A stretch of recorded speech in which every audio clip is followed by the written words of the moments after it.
After this last weekend, I feel more optimistic about the future based on what happened with Iran, based on the UFC event. It just feels like America's back and we're trending in the right direction. I love a lot of what Trump's doing. Pretty much everything he's doing, honestly. I can see where he's going with the economy and all that. And I've been one of those out there pushing that the future is bright.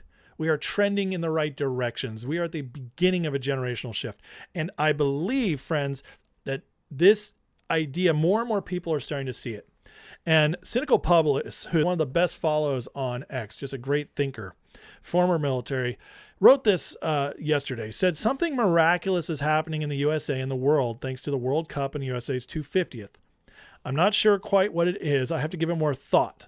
I think it has something to do with the world realizing managed decline is not necessary, with Trump's America as the example. And I think it has something to do with more Americans not being afraid to be patriots about their nation, their culture. It's more than that, though, I have to ponder. Well, he wrote this before last night, the UFC event, which was absolutely insanely awesome and proof he was completely right on all this.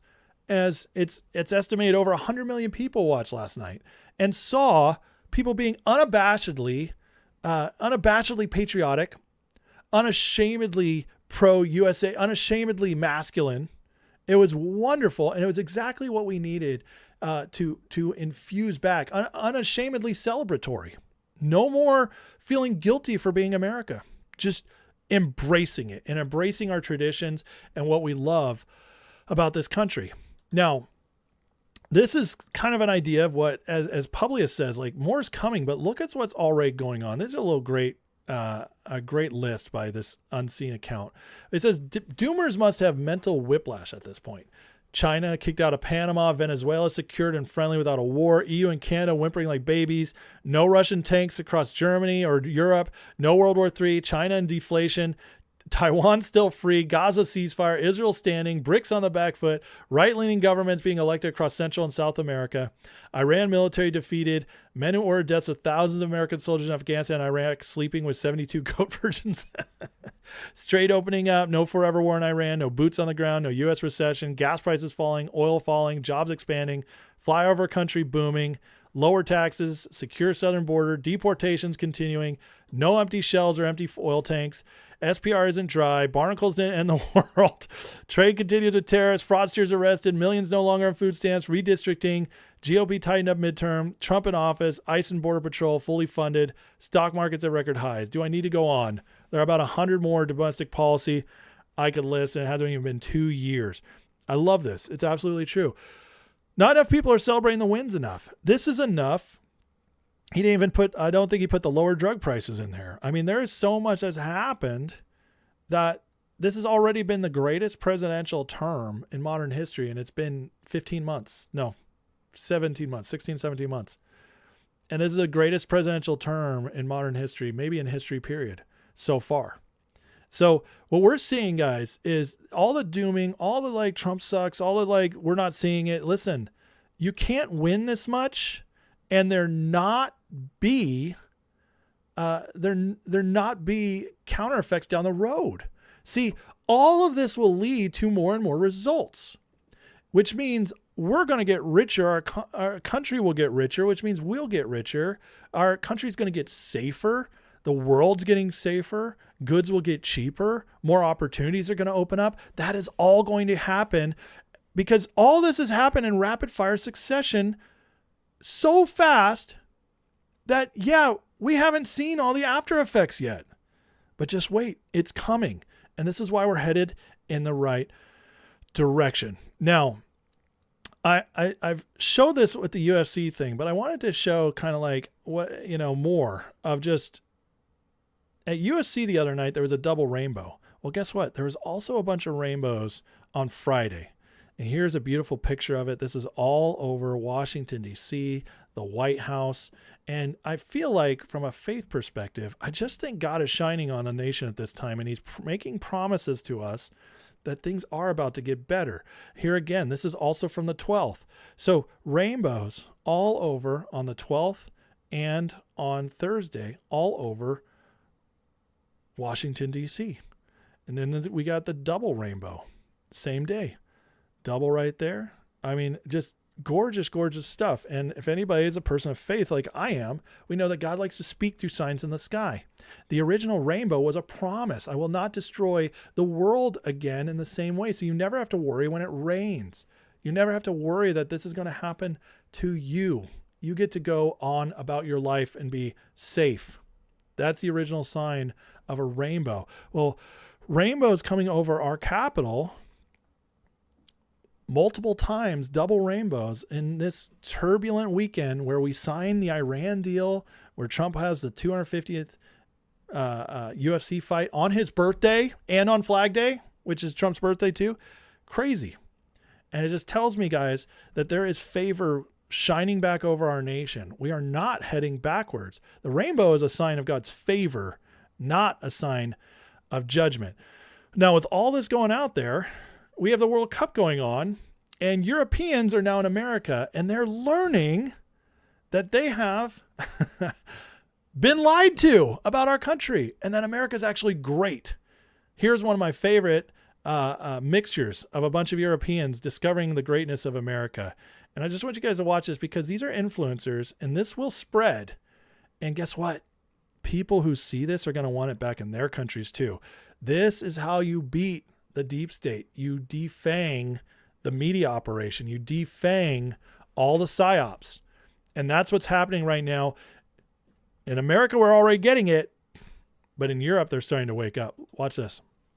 His neighborhoods look exactly the same as every movie you've ever seen. The American flags, people have got race flags up. This old couple just walked past me and they go, "Good morning." I was like, what the hell? Did you guys talk to each other here?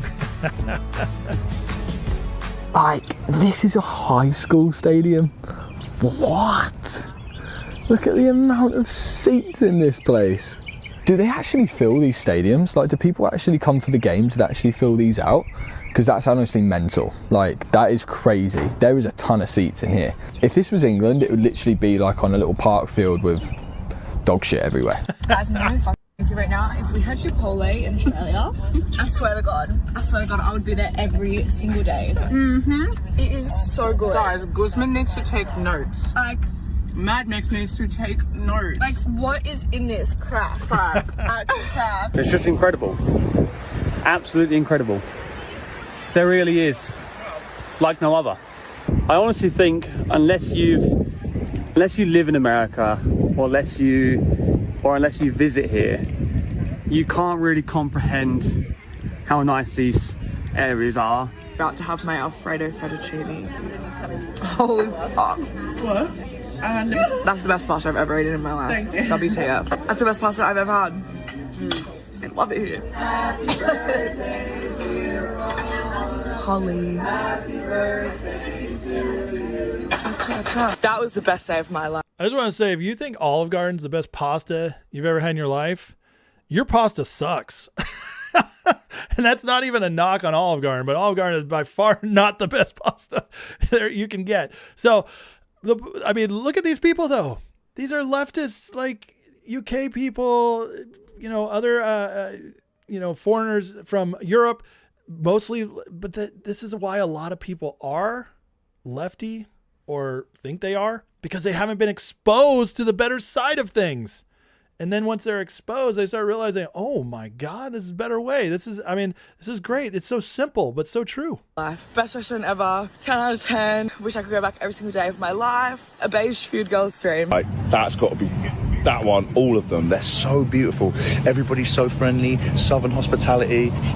The air smells nice. When you're in the UK, okay, if you're next to the beach, it smells. The beach doesn't smell here, right? No, everything's beautiful. This is my favorite. I can refill this 1,000 times. Yeah, but you won't drink 1,000 cups of Coca-Cola. You don't know me. And it's free. You paid for it. You paid it. Once. Bro, slow down. The thing with him with the free refills, you know what he just discovered? He had discovered abundance. Guys, we don't understand how much abundance we have. These are people traveling the world. They're coming to America for the World Cup. But they're finding out that the regular American, something as small as free refills that we take for granted, is to them something that blows their mind. They don't know what that abundance is. It's pretty crazy. Pretty crazy. Now, this girl discovers In-N-Out, which is personally a favorite of mine. So this one's special.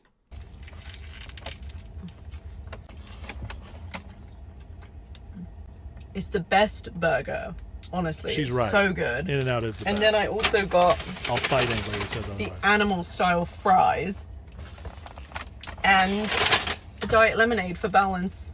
It's pink. I just love it here. Like, and they give to fight human trafficking, which is awesome. They have Bible verses on the bottom of their cup. Never. Good if you can see. But yeah, look at that burger. It's so good. And then we've got the sunset. I love America.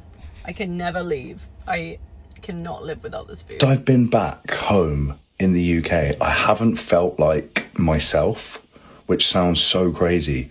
I now live for that adventure, that crazy lifestyle, that meeting new people, seeing new people every day, and I just long for it. And in America, it is so amazing. Oh, seriously, Americans, what have you done to me? You guys hear it though? Like, there is something special here. No matter like how far we fell, how bad things got, there's something special here. And we need to remember that. We need to be proud of it. And now the World Cup coming here. Listen, World Cup hasn't been here since 1994, 32 years ago. There was no social media then. This is a huge game changer now that all these people are coming here and what they're discovering. And by the way, it's Trump's America they're in. They're falling in love with Trump's America. Do you understand what a big deal that is? This is mind-blowing for these people. An awakening is happening. You cannot deny it. You cannot ignore it. An awakening is happening. This will spread. People are now getting back to the shining city on the hill. They are realizing there's a better place out there. There's a better world. We can have it better. Think about what we've gone through here. Think about what they've gone through over there. The managed decline they've been in. It's so much worse. And so this is why I'm not dooming. This is why I'm not negative. This is why I'm like so white-pilled about the future. Because this has never happened before. The internet changes everything. It does. We've never had this mass influx before in a year when there was the ability to get it all out there. This is unbelievable, guys. We're heading in a good place. The world is changing. Our country is changing first. And as we change, the world is coming next. There's so much to come, guys. It's going to be awesome. I really believe that. Now, here's a wonderful post this Frenchman posted. And I thought it was important to share because he gives some really good insights here on what he could see coming even to Europe. And this should give Europeans hope. But also reflects here for us Americans. I'm often asked if I really believe the West is going to win. So I did the math coldly with data, not hope. Here are the odds. First, let's concede everything needs conceding. Wokeism still holds the universities, holds administrations, holds entire generations, college-educated millennials, settled into mid-level positions 30 years. Only 5% of companies have scrapped their DI programs. The rest have changed labels. Vocabulary dies, nomenclature stays in place. Now look at the curves. Economists measure the presence of woke ideas in 4 areas. Public opinion, media, universities, companies. Everywhere the same curve. Rise in 2015, peak, that's Obama. Peak under Biden, and continuous decline since. We already peaked, guys. We're reversing. White privilege appeared 2.5 times per million words in the major American press in 2020. 3 years later, 0.4. Among American students, non-binary identification has been cut in half between 22 and 25. Support for BLM's collapsing. Ideology doesn't die when you refute it. It dies when you stop recruiting, and it stopped recruiting. It's a historic realignment in the voting booths. For the first time in modern history, anti-system parties simultaneously leading in 3 major economies. Reforms crushing everything in the UK. AFD, RN higher than ever. Italy governed. Austria, Portugal, Netherlands tipping. Trump reelected. Malay turning Argentina around. This isn't a wave. It's the entire Western bloc rejecting the same software at the same time. I love this. Why now? Because the ideology made the mistake its previous version took 70 years to make. It took power. Opposition ideology is irrefutable. Ideology and power produces results. See, guys, we finally saw what they wanted to give us. We finally got to see like all this anti-American sentiment of like how screwy we were. They got power and they just made it so much worse. And down here he says, wokeism is a political economy of scarcity. It needs gatekeepers who control access to careers, commissars between you and the outcome. Sounds like communism, doesn't it? Needs spots to be scarce for the redistribution makes sense. Its peak was COVID. Populations immobilized, depend on official channels, every interaction subject to authorization. Peak of the globalist project, woke peak fall in the same year, and all the data. It's not coincidence. It's the same phenomenon. Now, this is interesting about AI for all you AI doomers. AI destroys all three pillars at once. It pulverizes degree as a toll, replaces organization, commissars with individual and their agents, breaks zero-sum game by creating cognitive abundance. Ideology of scarcity management doesn't survive the end of scarcity. Economic Marxism didn't survive the glorious 30. It had to mutate into cultural Marxism. This time, the mutation has nowhere to go. AI also attacks the narrative monopoly. One single condition, AI remains in the hands of builders. A captured AI would be the opposite. And that's what we see a little bit, right? But it's not going to stay captured, just like the internet didn't stay captured. These things always get down to the people. Here are my odds laid out publicly. Loss of woke cultural hegemony by 2030, 90 to 95%, because it's almost already done. I agree with this. Loss of institutions by 2035, 50 to 65%. That's the battle of the decade, the toughest one. Civilizational victory by the West by 2040, 60 to 70%. Condition on single variable, who writes the values into the machines? Elon's going to be a big part of this because he's going to make it, hit Grok and all that makes it so the other AIs get exposed. And with Trump in charge and whoever comes next, which will be another Republican, MAGA Republican, they're not going to be able to do this. Probability in 15 years, we'll look back on 2024 as a historical peak of wokeism. Its own 77 maximum extension just before the ebb, 85%. I love this. And it's more than just the wokeism, but there's a lot more to this. Okay. But I completely agree with them. So while this is happening in the West, you know, our number one enemy that we were told of anyways, China was supposed to overtake us, right? But China now is getting shockingly bad economic numbers, some of the worst in 20 years. That's our worst. That's our biggest rival. They're collapsing. So they're not going to defeat the West. The globalists aren't going to defeat the West. So what happens? Well, I believe we're about to start the era of America to a much bigger extent. Now, this guy agrees with me, and this is a wonderful post here. My theory is the American empire is just getting started. U.S. has a stranglehold on space with SpaceX, which is the next frontier for defense and war. It's comically large lead, which is also why Trump created Space Force, by the way. No one will be close for at least 20 years. By the way, if we're allowed to continue innovating the way we haven't been the last 50 years, we were slowed down. They took the gas off in order so that these other countries could catch up and we could be told we were going to get screwed by them. They were better than us. No, and this time you unlock us and keep us unlocked, and we hold this lead and we never let it go. So in 20 years, we'll be further along too.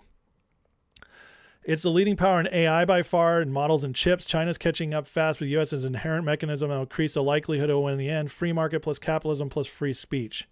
Free market plus capitalism allows for brutal competition between companies. Free speech allows for AI models to be maximally truth-seeking, which means AIs can and will become smarter than humans to the point where they can tell the truth about its leaders. This is impossible in China. Then you have a country more guns than people and surrounded by two massive oceans and two friendly neighbors, which means any sort of kinetic takeover is literally impossible. Not to mention U.S. by far the best and strongest military, which we've only discovered even more so since Trump. The only way adversaries can hope to defeat the U.S. is by tearing it from within, by pitting us against each other, which they have failed at. They tried and they failed. And I don't believe I don't believe they could build this up again for another 50 to 100 years. That's how much I feel we've defeated them. And I believe I'll be proven right. This is why it's virtually guaranteed all division, hatred, polarization you see within the country is fomented by China, Russia, psyops. Well, City of London. He's not all the way there yet, folks, but that's okay. That's okay. His trend is correct, in my opinion. I'm not saying these aren't naturally happening. America's far from perfect, but it'd be naive to think our adversaries aren't pouring millions of gallons of fuel on a fire. 100%. And we're finding the left is much smaller than we were led to believe, especially once you take away their money. As long as the American public can exercise free speech, has a protected Second Amendment, capitalism, free markets continue to function, and populace is aware of how awesome America really is, it's literally impossible to stop the U.S. trajectory to global domination in the coming decades. It's the bottom of the ninth. Game is tied. U.S. has a bases loaded. It's a 3-2 pitch. All we need is a home run, and we win for the rest of the century. I would say that we got our home run in the 2024 election. The question is do we keep our foot on the gas? To me, that's the only question. We won, and we're going to keep winning as long as we want to. And the White House gets this. See, this is the pinned post on the White House's page. They posted it in March and they pinned it, which means it's the first thing you always see when you get to the White House's page. And it says, the revolution that began in 1776 has not ended. It still continues. Because the flame of liberty and independence burns in the hearts of every American patriot. Our future will be bigger, brighter, better and bolder, more glorious than ever before. But this is the key right here. Revolution has not ended. It still continues. They get it. And we are seeing it through. Trump is seeing it through. The MAGA movement is seeing it through. And Trump's not alone. He's now brought with him the crew of people to rise up as successors. We're building this movement. We are growing. MAGA's growing. It's not going backwards. See, I contend many times that we were at the edge. And if Kamala Harris had gotten in, or if Clinton had gotten in before her, we would have been screwed. They had built it up to a tipping point, and which way we were going to tip depended on that election. Donald Trump's miracle in 2016 set them back. The Biden tried to accelerate it, and in doing so, he woke up the country more to what we don't want. And that's why Kamala was defeated so overwhelmingly, despite the fact they were in charge, despite the fact they could have rigged that election, and they did. They tried, but we overwhelmed them and we took our country back. 2024 was the final tipping point. And the only question going forward is, do we keep up with it?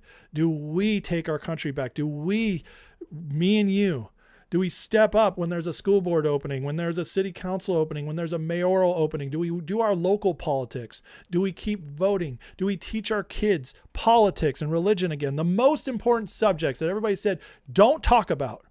No, those are what we should be talking about first and foremost. God and politics, how you run the country, what works and what doesn't. That'll set them up for their future.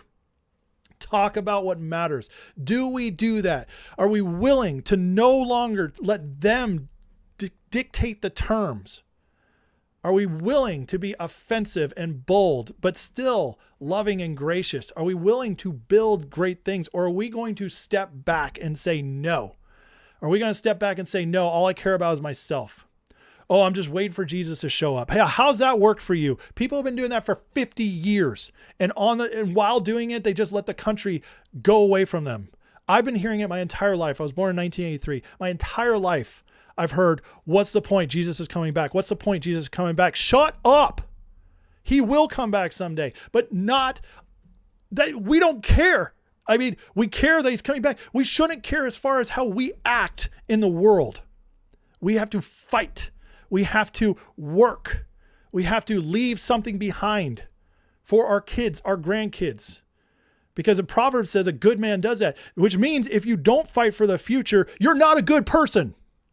That's the Bible, folks. You do with that what you will. But that means if you're sitting around just waiting for Jesus to show up and you're not going to get involved, you're literally not a good person. That's what the Bible says.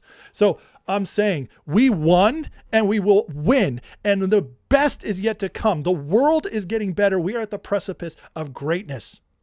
We are at the precipice of everything we've always wanted our country to become. We are there if we don't stop, if we don't give up, if we all step in. And that's it. And it's going to look different for everybody. You might just look like teaching your kids. It might just look like teaching your grandkids. Maybe that's all God calls you to do.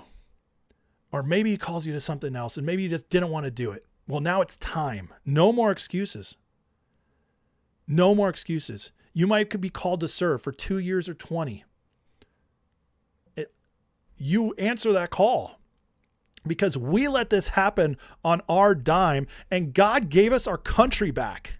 He gave it back to us, guys.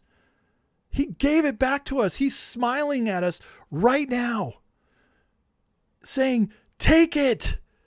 Here you are. You have it again. Last night proved it. We are winning and we cannot lose. These people suck. They're stupid. They have nothing. Nobody wants what they're offering. Nobody. And the more people find out about it, they realize, oh my God, this American system, even degraded, is amazing. We want this. We want more. So keep doing it. Keep fighting. Trump, God gave us Trump to fight. You know why he gave us a brash, crude man with a checkered past? He gave it to us because the good Christian, nice people weren't doing crap. They weren't doing anything but preaching at their people. They didn't fight because we all started believing in the West this crazy belief system that everything has to get worse. And so we gave up our godly duty to be salt and light. We gave up our godly duty to fight for the greatest country, the gift God's given the world. We gave that up. That's our fault. But God listened to our prayers and he gave us a miracle. And the question is, what are you going to do with your miracle? What are we going to do? I believe if we take it on this, if you can't see it, I don't know what to tell you. It is the 250th anniversary of our nation, a quarter of 1,000 years, a massive birthday. And look how it's all lined up. God gave us Trump back because we stepped up, but he still made it happen. He gave us Trump back, gave us our country back. He gave us on the 250th anniversary, the World Cup, so the world could find out what America's all about. He's given us this whole like UFC thing, this partnership where Trump can, he can show the masculine men, reignite that fire in them. And it just so happens to be led by a patriot. We're cleaning up the rest of the world. Venezuela, communism defeated. Iran, this Islamic states defeated. City of London, the globalists defeated. He's giving that all to us in the same year. Doesn't mean the work's going to stop. But you can't ignore. I mean, guys, our hockey team, 2026 hockey team, Olympic gold medalists against Canada, the biggest favorite since Russia, the biggest loss of a favorite since Russia in 1980, the Miracle on Ice. We won. Don't forget that. The signs are everywhere. God's favor is back on his nation, and he's asking, are you paying attention? And if you are, what are you going to do with it? If we do all this, guys, we win. We win. And we win for a very long time, as long as we don't let it go. But going back to the original post, guys, I'm not the only one seeing it. People are catching on. As a shift is here. It started, and where we go from here is entirely up to us. But we've been given the victory. It's whether or not we keep it. And because of that, I'm excited. I believe we have not just a couple good years ahead. I believe we have decades of the best America we've ever seen. And we are blessed to be alive in such a time as this.